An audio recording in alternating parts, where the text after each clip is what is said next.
Halo, kembali lagi dengan Bunda Didi. Menu kemarin sore aku masak oseng cingur dan tahu saus tiram, teman-teman.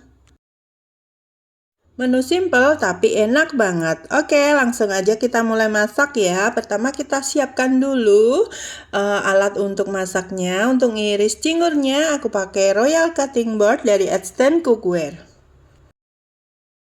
Talenan ini cantik dan juga eco-friendly, terbuat dari bahan gandum, jadi aman digunakan untuk sehari-hari. Lalu kita tumis bumbu bawang merah, bawang putih, dan cabai di roast wok pan dari Instant Cookware.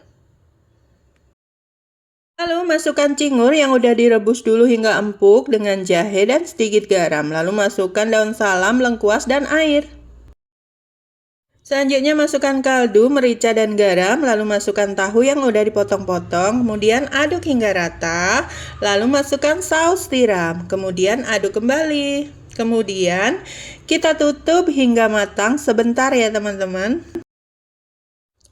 Nah, setelah matang, kita tambahkan cabai hijau dan kecap manis. Kemudian kita aduk rata dan masak sebentar lagi sampai meresap.